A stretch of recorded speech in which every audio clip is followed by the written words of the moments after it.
Hello, and welcome to the bonus edition of Healing Vibrations. This is the broadcast where we aim to change the perspective of illness to see it as a gift. Now, I haven't got a guest for tonight, so I'm going to share with you some of my experiences on my healing journey and how I've come to where I am now, what I found beneficial, what didn't work for me, how I've shifted my attitude, and how I've changed this healing journey that I've almost been forced to go on into a massive life adventure. And that's how I like to see it now, because it's just a lot more fun. So my name is Gina Dallison, and I have my own life coaching company, and I help people that are also on a healing journey to turn their journey into an adventure of a lifetime. And today I'll share with you some of what I do when I work with my clients and let you know how you can get in touch. And just if you like what I'm saying, if it sounds of interest to you, are you on a healing journey? Have you been diagnosed with something that you don't want? Have you got aches and pains and symptoms that are just driving you potty? Are you in pain? Are you feeling like the doors are shutting all around you and you don't know where to turn next? Well, I'm sorry if that is your place currently, but hopefully by the end of this broadcast you won't be feeling quite the same way, because it doesn't have to be like that. So if you listened to any of my stuff before, then I'm sorry if I'm repeating myself, but if it's new, I'll give you a brief synopsis of my healing journey to date. So I was diagnosed with multiple sclerosis in 2009, and then I was in my mid-30s and I had two young boys, 3 and 5, something like that. And my initial symptoms was numbness in my legs, got into my hands as well, and it was bad enough that I wasn't driving. I was even struggling to hold a pen. So I knew there was something wrong. And if I'm honest, I knew there was something wrong years before, when I felt numbness in the bottom of my feet. And although I had tried to explore it with neurologists, didn't really get very far, and I sort of gave up and just thought, well, a little bit of numbness isn't going to harm me too much. Of course, then over time it got worse, as do all of these things. So if what they tell us is true, and I don't know because I'm not a scientist, that multiple sclerosis is an autoimmune disease, which means my immune system, this is what I think it means anyway, my immune system is mistakenly attacking some of my myelin, not all of it. So why some bits and not others, I don't know. And what is myelin? Myelin is the protective sheath that covers your nerves. And the issue with myelin not being there in its entirety is the messages that are all sent through our central nervous system from our brain to the various parts of our body don't go as efficiently as they should. So that then means that messages take longer to get there. They get muddled up, they get mixed up with other things. So for me now, currently, it means that when my brain says to my legs, hey, we want to walk, I think there must be quite a lot of myelin damage somewhere on those nerves. I don't know. I haven't had an MRI for a little while, and it doesn't really tell me anything. The doctors don't really tell me anything. I don't know where my myelin damage is. Maybe I'm not asking the right questions, but they certainly at no point has anybody sat down, showed me an MRI of my back or my head and explained to me exactly where my lesions are. I guess that's my bad and not asking the right questions. So if I ever do get to speak to my neurologist again, I guess that's on my questioning list. But anyway, so the myelin gets damaged, which this causes issues when messages get sent from your brain down to the rest of your body. And I was told that I'd got an incurable disease that was likely to get worse. It is a degenerative disease, is what she told me. And when I asked her what could I do to help myself, nothing. There was nothing. So I took that as my truth. And 6 months later, when I had a second relapse, because the relapse, when I actually received the diagnosis, I felt okay. I'd gone into the relapse had disappeared, and I felt okay. So I just thought, well, if I get a bit of numbness every couple of years, is that so bad? But then when 6-7 months later, I had another relapse, and I was advised then to take some drug modifying treatment, which is ongoing medication that hopefully will keep the disease at bay. So make it so that you don't have quite as many relapses, and the relapses aren't quite so severe. Obviously, with anything like this, we don't really know how it's affecting us. All I know is that the drugs are really strong, and they start off with the weaker ones, and then slowly over time, as they cease to work, they give you some stronger ones. So I went on to a weekly injection called Avonex that gave me some mild side effects of flu-like symptoms after the injection, which I found if I took the injection just before I went to bed and took a couple of paracetamol or ibuprofen, then it would sort of ease it off and I would sleep it off. So that was fine, and for about 5-6 years it seemed to be okay. I seemed to be getting on. Nobody would know there was anything wrong with me. I called myself an MS fraud because that's what it felt like. But it was about 6 years in, so we're about 2016, 2017, and I was starting noticing symptoms coming in the way of a bit of a drop foot. I used to go running, and that was proving more difficult. I was tripping on occasion. When I'd been walking for a while, my legs just got a bit clunky, and there was an obvious, anybody looking at me would think I'd got a limp or something like that. So I was noticing this coming in, and this didn't feel like a flare-up or a relapse. This felt like just a gradual, steady decline. It felt like insipid little symptoms come sneaking in just to remind you that multiple sclerosis is still there and hasn't gone away. And it was around that time that I took to Google, did a bit of my own research, found out I never wanted to be taking drugs, medication. I'd seen from my aunt who'd got what's the one where they get shaky? I don't know, I've forgotten the word. It'll come back to me. But yeah, Parkinson's. So she had got Parkinson's, and she'd got a big pill box, and one of the symptoms that I had with or was experiencing was an overactive bladder, and I've been offered medication specifically for the overactive bladder. And then the medication then said, you're likely to you can get a dry mouth. And I remember my aunt saying, don't worry, you can get medication for that. And it was that conversation with my aunt where I just thought, no, I don't want to be living my life with a pill box like this, taking medication to combat the side effects of medication that just did not feel right to me in my bone. I'm not saying medication is a bad thing, but for me, it wasn't something that I wanted to go down. Didn't want that as my reality. So I looked and saw what else was out there. And it didn't take me very long before I found the work of George Jelinek, who is an Australian doctor who was diagnosed with multiple sclerosis when he was 42. And his mum had died, not of it, but she'd ended up killing herself because her multiple sclerosis had been so bad.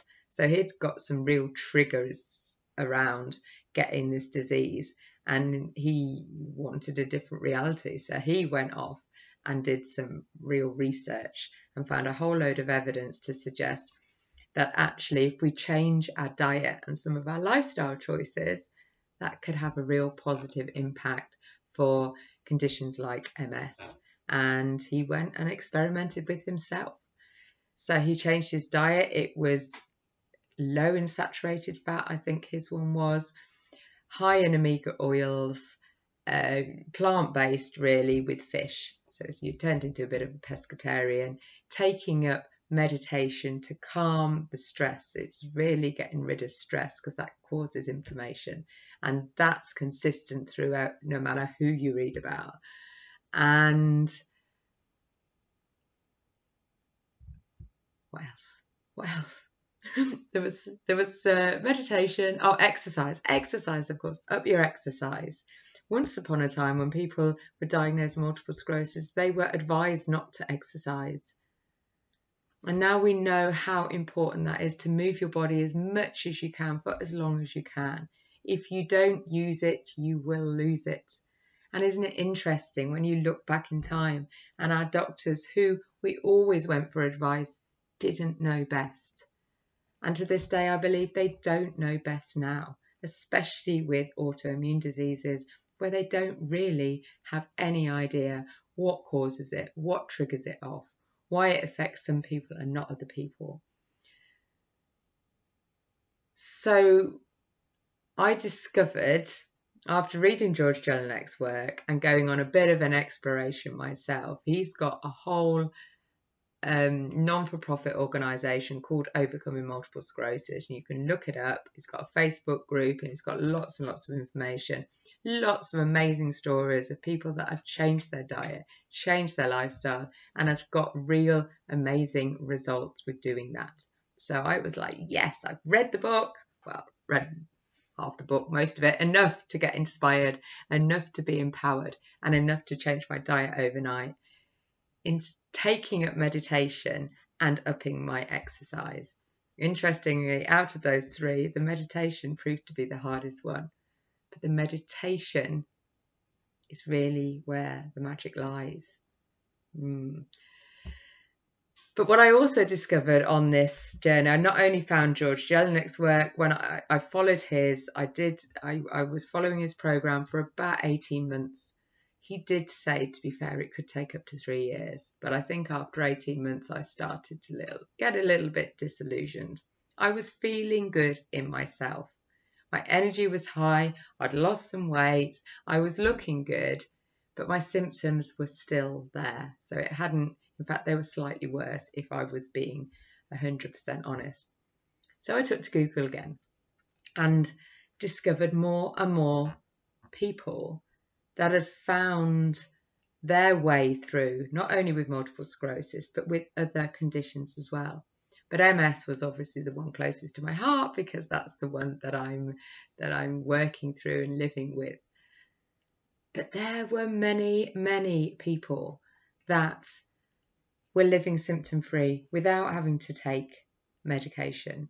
And the more I read about these people, we've got Terry Walls, we've got Donna Eden, there is another, you'd think I'd have a list of them. I will create a list of them and send you a list and give you a list. But there are many. There are well over 20, probably into the hundreds if I really started counting them. And a couple of months ago, I took part in the Symptom-Free MS Summit, where a guy called Matt Rowe, who's another symptom-freer, is another guy you might want to look up, was pulling people together just to give that inspiration. It is possible. It totally is possible. But you have to start from the belief it is possible. Because if you believe that you've got an incurable disease that will get worse and there's nothing you can do about it, then you don't even try. You don't even look. And that stops you from moving into that path, that healing journey, that healing adventure. So it was around the 2016 I started looking at alternatives. Then I started learning about the mind-body connection and about how intrinsically important it is to that our beliefs play in our healing progression. Because like I said, if we believe that we can't heal, that we can't get better, that there's nothing that we can do about it, we've just got to rely on these doctors and scientists finding a cure, then we don't even try. We don't even try. And also, if we believe that's the truth, that is our truth. It's like a self-perpetuating thing. It becomes our reality. So I'm inviting you to choose a different belief. And even if you can't believe it at the moment, just be open to maybe it's true for some people. And if it's true for some people, maybe it's true for me. So look up George Jelinek, look up Matt Rowe, look up Terry Walls. She's got a great thing on TED speech. Who else? Donna Eden is another lady who deals with energy work. There are a plethora more. There are lots more. Just Google, people healing themselves. And the great thing about people healing themselves is many of them are like me. And when they find things that work, they want to share it to others, because you don't have to live in a place of pain and suffering. You can choose something different, and it is totally within our control. So what have we talked about so far? We've talked about the power of beliefs, how important it is to believe that we can heal ourselves. We've got the power within us. So if you don't believe that currently, then you might want to come along and check out my free Facebook group, the Healing Vibrations Network. And here we talk about embedding those beliefs. Actually, we can heal ourselves. We can heal ourselves. And I share, this is what this podcast is all about, sharing stories of other people who are not only healing themselves or have found the gift within the illness. Because what I've also discovered on my spiritual coaching healing journey is that, I forgot what I've discovered. Just went totally out of my head. So what was I talking about? I was talking about how important our beliefs are, and recognizing that actually what we believe changes what we do in our life. Our beliefs hold in as like a subconscious programming. So if we believe that we can't heal, we're just always looking for answers outside. We're looking to the doctors to give us the right pill. And if the pill doesn't work, we then blame the doctors for being rubbish. And it's not that the doctors are rubbish. It's just that they don't know. They don't know. They don't know what the best thing is to heal multiple sclerosis. And what I've learned on my journey is that the answer lies within. So when I looked at all the different people that are now living symptom-free and are sharing their story, that's what I was saying, because what I've discovered is people that are on this healing path want to share and want to help others as well. And many of them have found a protocol or a diet or some sort of formula that helps themselves, obviously, and many other people. I've tried lots of them. What I've also discovered is there is no one size fits all. There are big pieces that are the same for everybody, and I think that is your belief, number one.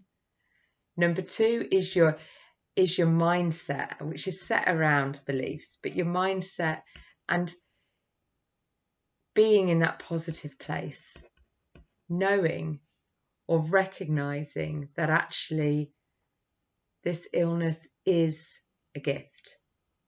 And I know that sounds weird, but my whole concept with this broadcast is illness is a gift. And if you recognize or can see it as a gift, what can you take from it? So I'm also interviewing people that may not be symptom free at the moment, but their illness or disability has taught them something fundamental about themselves. And without that illness being there as a little bit of a pointer, as a little bit of a shove in a different direction, then everything will be different. And I know from my own personal experience that MS has been a gift. Oh my God, no, it was a very, very unwanted gift. And it was wrapped up in the most shittiest wrapping paper that you could ever imagine. So much so you wouldn't even want to unwrap it. But unwrap it I did, or I'm doing. I'm still unwrapping it. And what it taught me, or what it is teaching me, is to trust and believe in myself. Believe that I have the answers. And I have the answers for my own healing. I have the answers for my own journey. And healing doesn't necessarily mean physical symptoms either. What I've also learned, there's a lot of correlation between our emotional healing and our physical healing. So underneath, there might be some emotions that haven't been processed properly, that are still stuck in my body, and I'm learning how to deal with that and how to work with that. So we've got the belief, we've got the mindset, seeing illness as a gift. Writing that down, seeing it as a gift. And if it was a gift, so even if you can't see it as a gift at the moment, before you turn me off in outrage and say, don't be so ridiculous, think about if your illness was a gift wrapped up in shitty, horrible wrapping paper, what do you think might be inside it? And like I said, mine was about trusting myself, developing my intuition, and embarking on a spiritual journey. Now, a spiritual journey for me is learning about myself. It seems that the spiritual, for me, isn't some godlike figure outside. We're all connected. All nature, all people, all animals, all plants are all connected on an energetic level. And it's this energy, this source energy, if you like, that is the God force within us, that allows us, when we can tap into that, then we get the answers that we're looking for. And I'm sitting here now without all the answers. I'm still very much on this journey. But I can tell you, by believing that I can heal myself and believing that I'm on an adventure of a lifetime that is taking me down paths that I never would have gone down, introducing me to people that I never would have met, and changing the way that I live my life. And that is the gift, if you allow it. Because I was on a path where I look back to where I was before the diagnosis, and I wasn't happy. I might have had a relationship, and I might have had a house, and I might have had 2 gorgeous kids. And did I have 2 dogs then? I had a couple of dogs then, I think, or they might have just passed away. So I had a lot of things, but there was something missing. There was something not quite right. And that was my purpose, my reason for getting up and going, my inner desires that had got quashed and hidden over a long period of time of living with somebody that I shouldn't have been living with, really, and not following my own desires, not being brave enough to say, actually, this is what I want and I'm going to go and do it. When I look back at when I started coaching, so I integrated, seems a bit mad when I think about it now, and it only really resonated with me a couple of days ago, that I started my conscious healing journey at the same time pretty much as I started my entrepreneurial journey. So I've got healing and entrepreneurship going side by side. And anybody out there who's gone on their own and done some sort of entrepreneurial work will know you have to have a lot of self-belief. You have to keep going when times get tough. You have to feel peaceful with uncertainty. And that's when your midlife, I'm in my early 50s now, is not an easy, has not been easy. But doesn't mean to say just because it's not easy, I shouldn't go ahead and do it. And what was quite interesting, one of the mentors that I'm listening to or following at the moment is a guy called Peter Sage, who is a serial entrepreneur and seems to have his mindset and his spirituality all seems to sort out. He's certainly experienced many thriving businesses and some thriving failures as well, if you can get a thriving failure. But I was listening to one of his teachings this afternoon, and he said something really interesting. He said he was talking about the 4 stages of learning. So whenever we learn anything, whether it's learning to drive, another language, learning to swim, whatever we want to learn, it starts off with being unconsciously incompetent, which means we have no idea. We don't know what we don't know. So, for example, if you're swimming, because swimming, I've recently gone through that process myself. So, swimming, you start off, you don't know what you actually know. It's probably not a very good example because it's usually when you're younger. Driving's a great example. So you start off when you're driving and you don't really know what you don't know unless you've done some stuff earlier. You've always been in the passenger seat, the car takes you from A to B, that's fine. You don't know anything. Then you go along to your first lesson and you sit next to the driving instructor and all of a sudden he's showing you the gears and he's showing you the mirrors and he's showing you the signals and he's showing you where you need to look and you're probably, oh my God, how am I ever going to do all this at the same time? It's where my son is at the moment. He's like, no, I'm never going to get there. But you keep going. But that stage is the consciously incompetent. So you've gone from not knowing, you don't know what you don't know, to now you know what you don't know. And then you become that realization of, oh my God, how am I going to get there? Then if you keep going with it and keep practicing and keep learning, you'll get to a place where you're consciously competent. So when you're driving, this is about the time where you take your test. So you're actively looking at the mirrors, signaling, going out, doing everything 10 to 2 on the steering wheel, doing everything right, consciously. And then over a period of time, as you get more and more practice with your driving, you move to the unconscious competent, where this has become muscle memory. You get in the car, you drive to work or you drive to the shop or wherever you're going without thinking about what you're doing. You automatically just signal every time you turn. You automatically put your seatbelt on. You automatically drive however you drive. And quite often you can get from one place to another and think, oh my God, I don't even remember turning that corner. Was such and such, was the shop open when I went past? I don't know. I didn't even see. So this is the level, I suppose, where any master gets to, where you can get to actually now I can do that thing. So I've done that with swimming the front crawl. I remember before lockdown, and I was having some coaching, and I was practicing, but it just felt like so much because you have to get the arms in the right place, your legs. Well, my legs weren't really doing, so it was more my arms, my top half that I was concentrating on. But then the breathing, how do you get your breathing right when you've got to go one side, then the other side? And I just felt like I would never get there.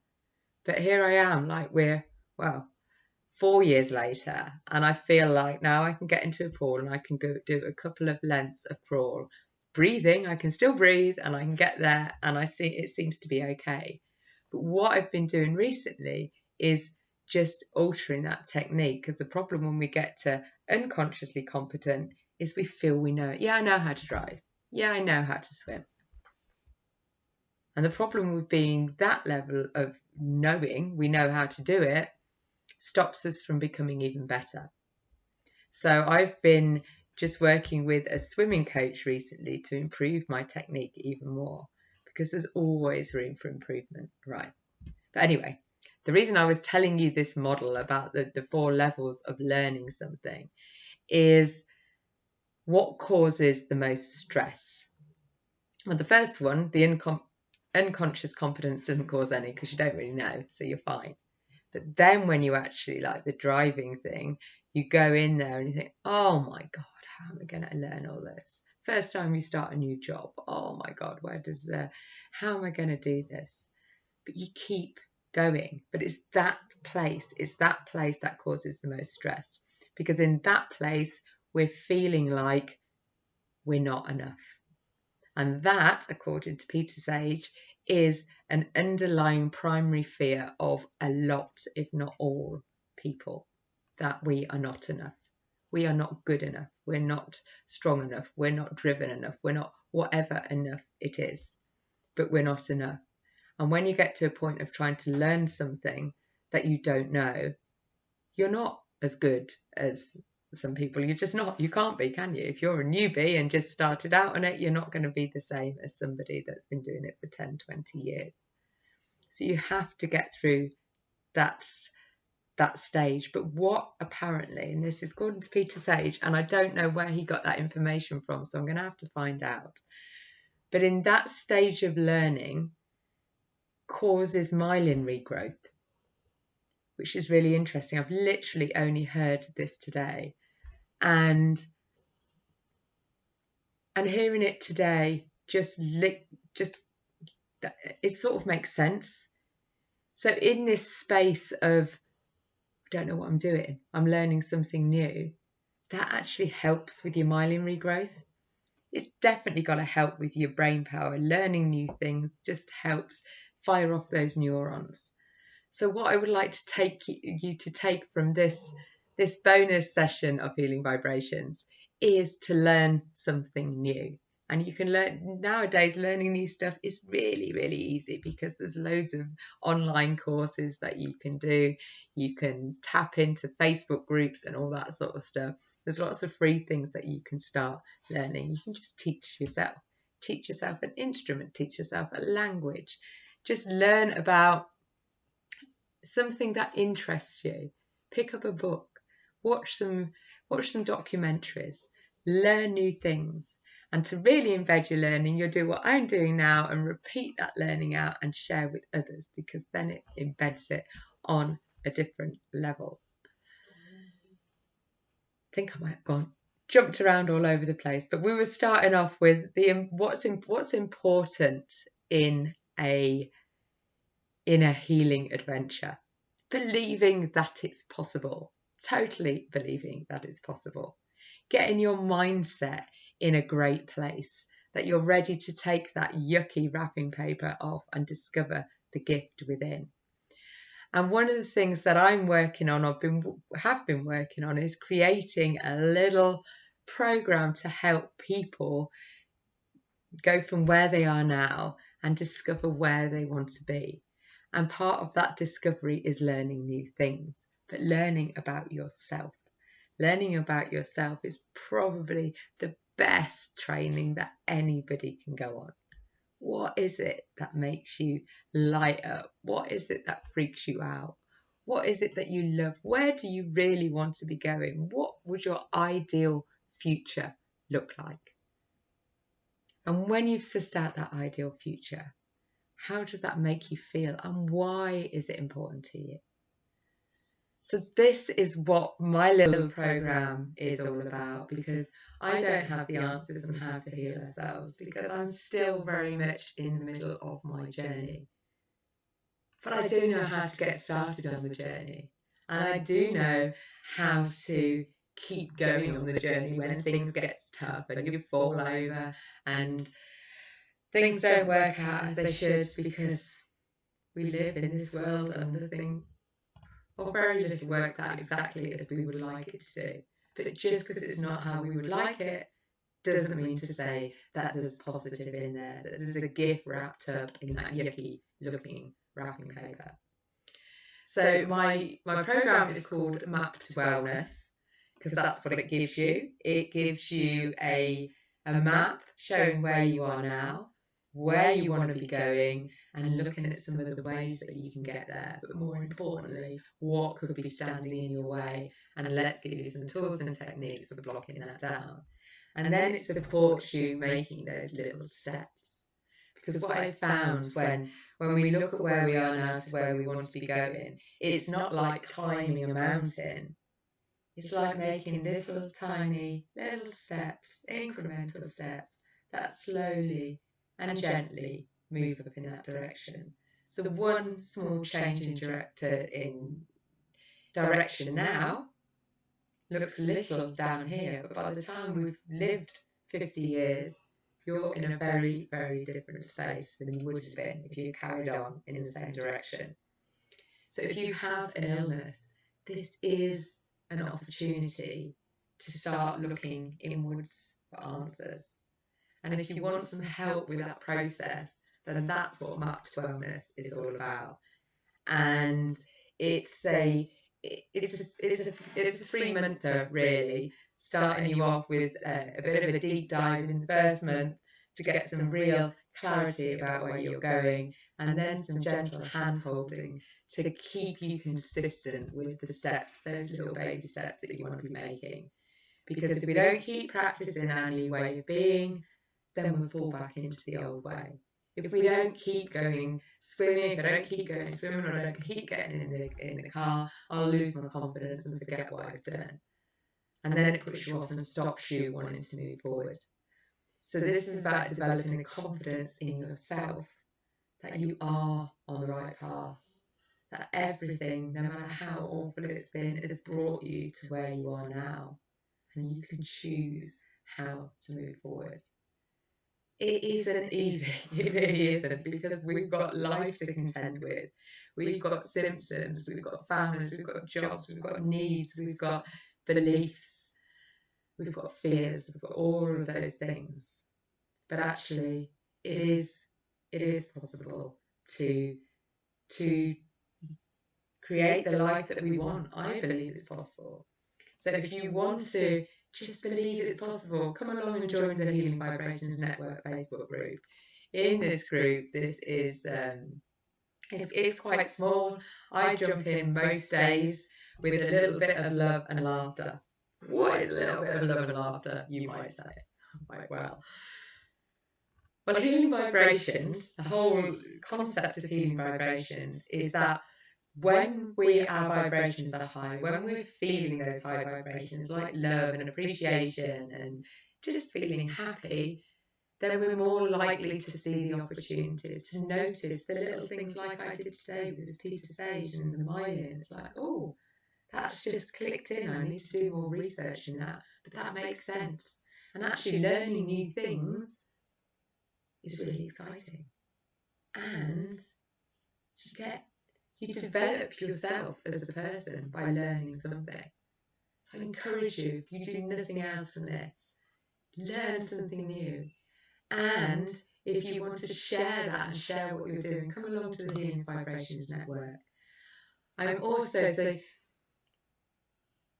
in order to suss out where you are right now, part of the Mapped Wellness program is going through a self-audit, looking at all the different areas of your life right now that have direct correlation to your health and wellness. So this is looking at all the different areas that we have control over, that you have control over yourself, that you can make some changes if you like. And this is the first step on the map to wellness, is doing that exercise. And that exercise is simple, it's easy, anybody can do it. If you join the group, you'll get an ask if you'd like a copy of the exercise. But as well as a copy of the exercise, I'm also offering a free workshop to take you through. So this is the first part of the Map to Wellness program. So I'm offering that for free because one, so you can see what it's like to work for me, or with me rather, and also to see actually that maybe that's enough. Maybe you've got enough realization there, recognizing, oh yes, there is something that I could do that will make that different and change the trajectory and move me towards where I want to be. So here I am, I don't know how many, so 2017, 18, 19, 20, 21, 5 years really into my entrepreneurial and healing adventure. And I'm still very much in the thick of it. But what I can say, I enjoy life. I'm determined to enjoy life. The spiritual practices that I'm developing, the meditation, the breathing, the affirming to myself, the recognizing thoughts that aren't helpful and just dispelling them, all the tools and techniques that I've learned over the last 5 years that's brought me to this place right now. No, I'm not there. I've not come out the other side. I am not currently a symptom-free, but I will be. And if not, I'll die trying. We're all going to die sometime, right? Don't know why I'm laughing at that. Oh, love and laughter. Laugh at anything. So also in the Healing Vibrations Network, part of the raising vibrations, keeping you in a high vibrational state, because when you're in a good vibrational state, then you just enjoy life more. Life feels more in flow. You see more opportunities. It's more enjoyable. So in the Healing Vibrations Network, I jump in every day for a bit of love and laughter, a daily dose of love and laughter. And this is reminding ourselves to be happy, even if it's just that 5 minutes that you join me a day, just where we just laugh, because laughing makes you feel good. So have a go right now. Just laugh at me.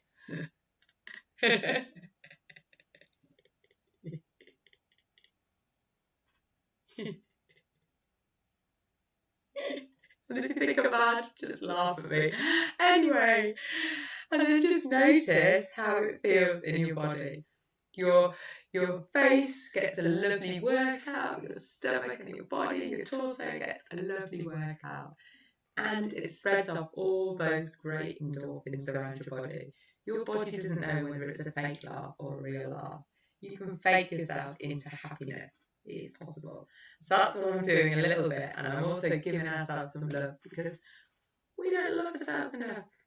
We beat up our bodies a little bit for not doing what we want them to do and not looking as that we think they should look.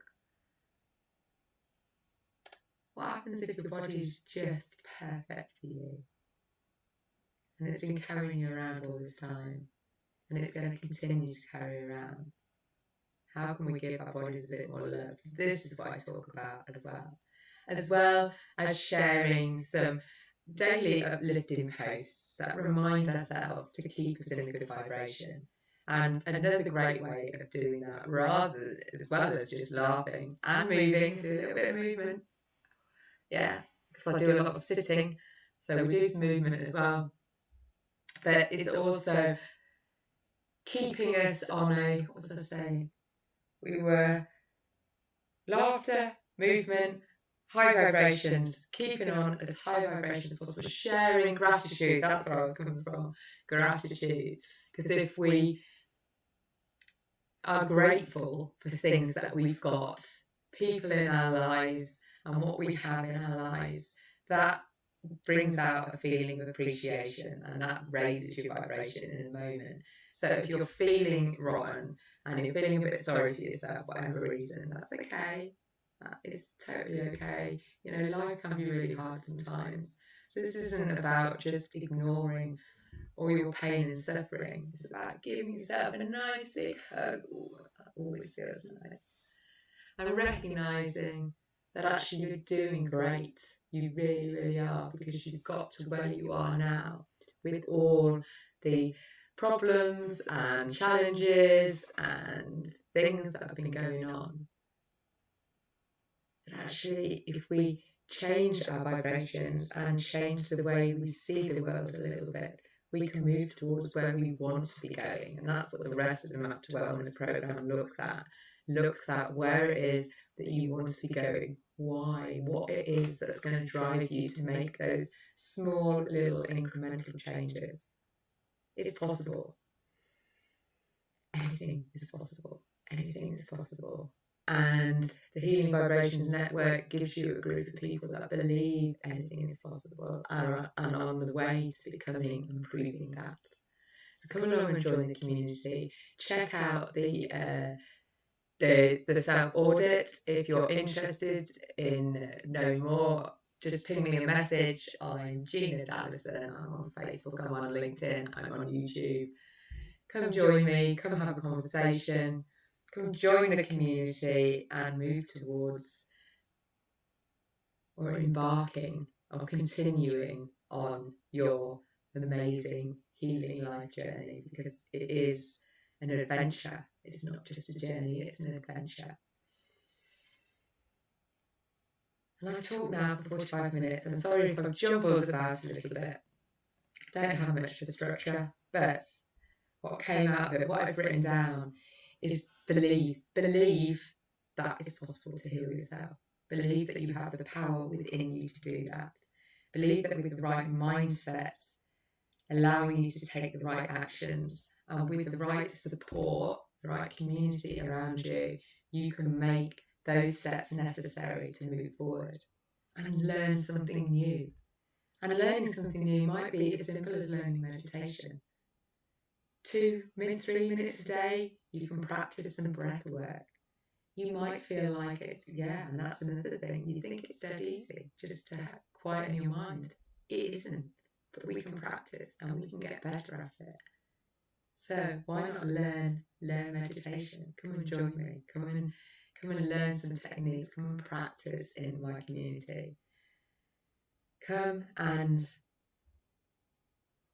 join me on this incredible adventure called life. So I'm going to end now, as I like to do on these things, just with a little mindful exercise. So I'm going to take you into some breath work and some meditation. It's only going to take 5-10 minutes. Grab some water. If you're sitting, if you're lying on the sofa, that's cool. But if you're sitting on the ground, have your feet flat on the ground. If you're lying on the sofa, just notice, close your eyes, take a deep breath in, and slowly and gently relax your breath. Notice where your body is connecting to the chair, to the floor.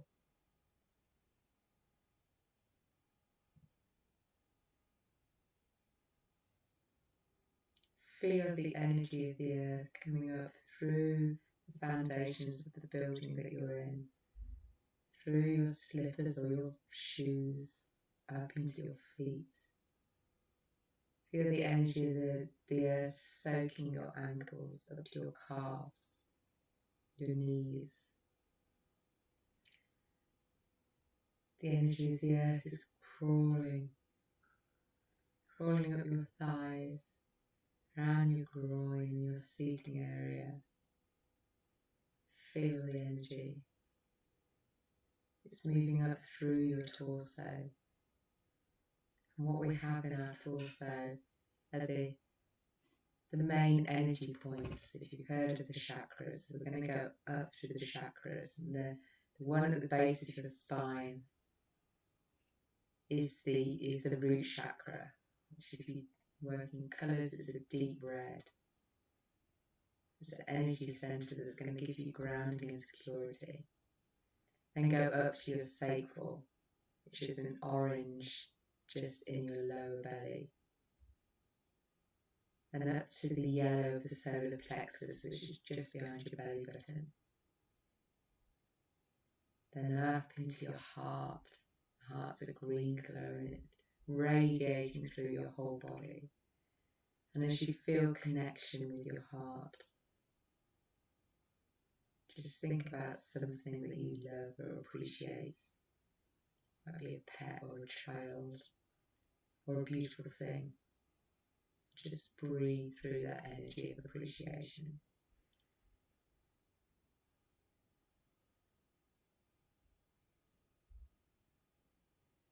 Then the earth energy goes up into your throat chakra, which is the blue chakra, about your communication skills. Then up to your third eye, which is in the centre of your forehead, which is a sort of violet colour.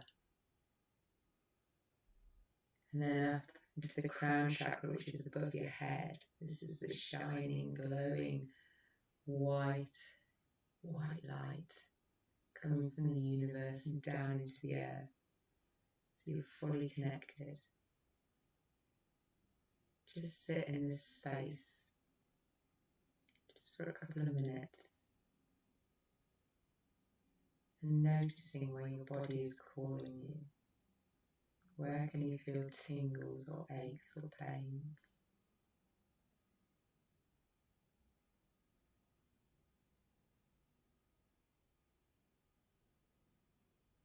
Allow yourself into the silence. Just listen.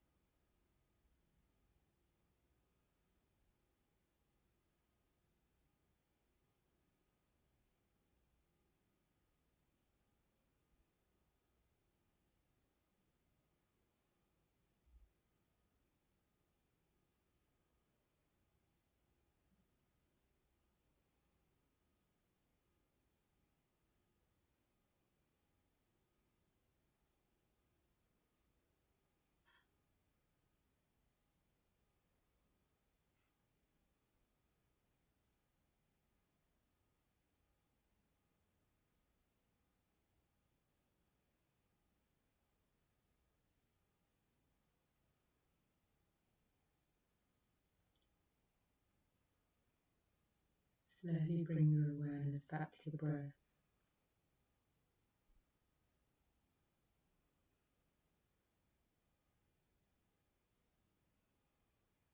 Connecting with how the breath moves energy throughout your body.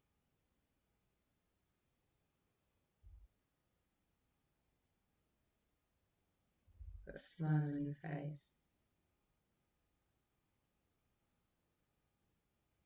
And when you feel ready, just open your eyes. So this is a real simple process that's only taken less than 10 minutes. You can spend longer in that place of silence if you like. It's a beautiful spot. Go in with no expectations, just with the nice feeling of quiet. It's quiet. We have the answers within us, do. I'm learning to listen. If you want help with that, or just somebody to walk with on that part of the journey, then come to the Healing Vibrations Network. Come and have a chat with me. It would be lovely to meet other people that are on a similar path. And if you or anybody else that you know feels that you're a few steps ahead maybe, and you've already or you've unwrapped this gift of illness, then I'd love to interview you. Come and talk to me, and we can come on this program, and we can share this beautiful message to people, because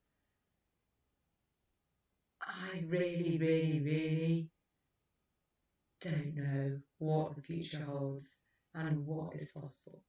But I do know that I feel so much better when I believe that self-healing is part of my life, and I'm exploring it and I'm learning about it, and everything I do is leading me towards that goal of being completely strong and vibrant in my body. But we have to keep working on that reprogramming, because beliefs that are in there from childhood and generations and societal are deep rooted and don't necessarily want to come out. That takes practice, that takes being with like-minded people, that takes talking your talk and sharing your stuff and learning and supporting each other. So if you're still listening, thank you so much for listening to my rambles of where I'm going, what I'm doing, what this healing adventure is all about. And thank you. Come and join us. Come and join me, and let's talk further. I will see you again. Bye bye.